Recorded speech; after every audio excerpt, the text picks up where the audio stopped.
My main source of motivation comes from my mom because I see how hard she's worked, the sacrifices she's made to put me here in this position and, you know, give me a life that she never had. Growing up in Guyana as a kid, it was an experience and a half. I predominantly grew up with my mom and I guess her family mainly. My grandma, God rest her soul now, I had aunts in the house, my cousins. It was like one big extended family. So there's never really a dull moment in my house there. And my dad, he was there, you know, for the most part, but most of the responsibility with raising me and stuff, I felt like it was placed on my mom. Watch my mom struggle. You know, like I said, my dad was there, but he had his own stuff going on. But my mom, there's some days that I didn't know we couldn't afford to eat. I got to eat, but she didn't. You know, she never told me that this is our situation, this is what we do. And I just figured it out and saw the way my mom was living, you know. I always knew there was a possibility of me coming to the United States because, like, living in Guyana is obviously a third world country, and a big accomplishment is literally getting on a plane and coming here.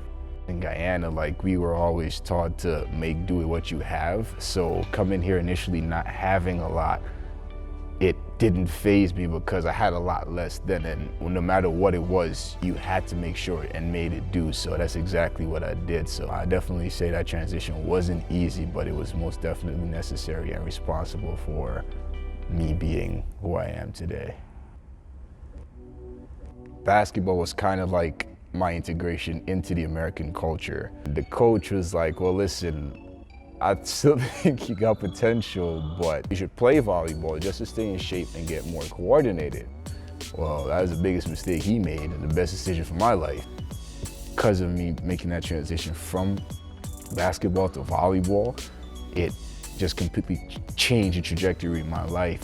I never played a sport a day of my life before. I had a goal, I had a mission, and I needed to succeed no matter the cost. So even if it meant doing something that I didn't originally intended to do, it was necessary, and I definitely fell in love with the sport.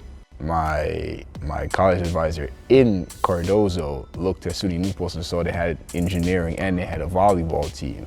So from Mr. Carrico, Renee took a day off, from her, took an unpaid day to bring me here to come and meet the team, come and meet Radu and Tony.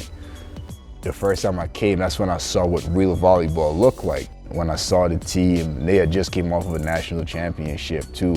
So I figured, like, well, if I'm gonna play Division III volleyball, I might as well play the best Division III school there is, which was SUNY New Paltz at the time. And the guys were really welcoming when I first saw them, and that's how that journey started.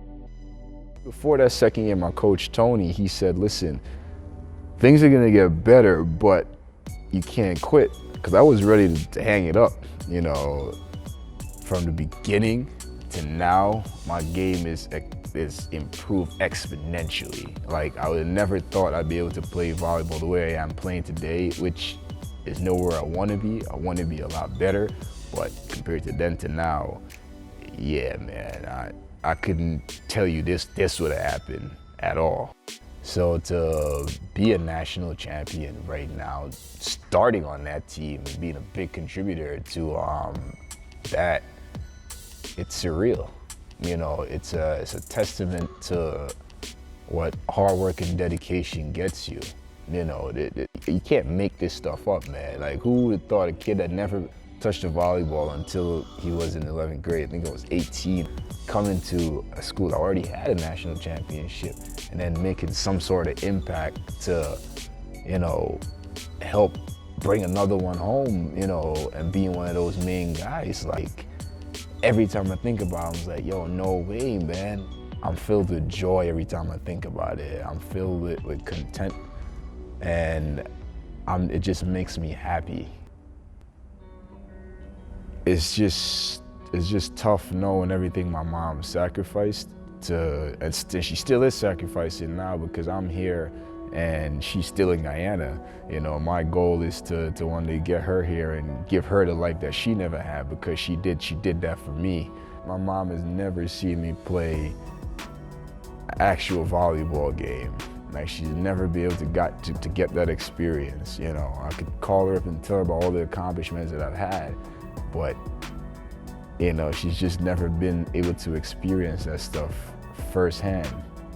You know, and it's sad when I think about it, you know, because everything she's done, she should at least be able to enjoy everything that I've accomplished up until this point, you know, firsthand. But, you know, life doesn't always go how you want it to go, but I'm just grinding and doing it for her.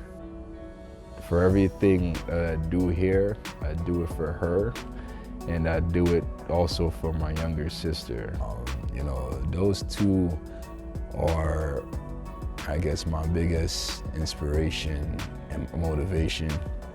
And then my family here comes in, who is taking care of me, my grandma, Tevin Skeete, my aunts, Aunt Mandy, Jewel, my Uncle Melvin, all these people, my faculty, my mentors, you know, everyone that I've came across in my life has only wanted to see me do great things with it. You know, they took time out of their schedule, took time out of their day, and I just want to say thank you.